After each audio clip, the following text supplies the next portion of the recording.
الاسم ده لازم تعرفه وتحفظه كويس جدا لو انت خريج كلية نظرية وخايف من المستقبل. أنا بيرنشتاين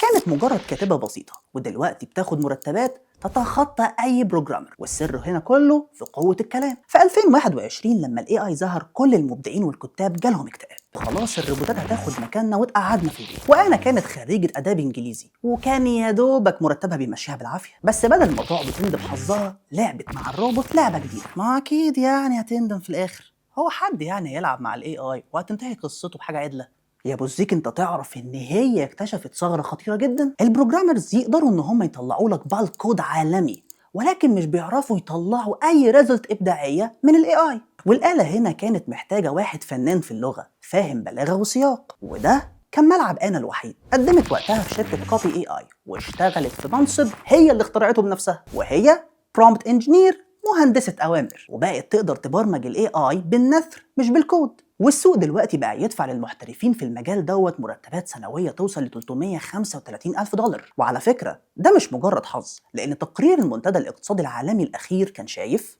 إن التفكير الإبداعي هو أهم مهارة مطلوبة في السوق، متفوقة حتى على أي مهارة تقنية. الشركات عندها ال AI اللي ممكن يكتب الكود، بس صعب جدا إنهم يلاقوا الشخص الإبداعي اللي فاهم السياق والبلاغة. ودي لعبتك انت، لان الاحتياج دوت فجر لنا وظائف ما كانتش موجوده من 5 سنين، زي خبير اخلاقيات الذكاء الاصطناعي مثلا. وهنا احنا بنتكلم عن طوفان 97 مليون وظيفه جايه جديد، والملعب هنا ولع، مش لمجرد اي حد فاهم كمبيوتر. والمفاجاه كمان ان الوظائف دي مش مجرد انها مقتصره على التك، بل موجوده في الايكو سيستم والصحة والزراعة. وده لأن سوق الشغل حاليا بيعمل أبديت لحوالي 22% من المهن الموجودة.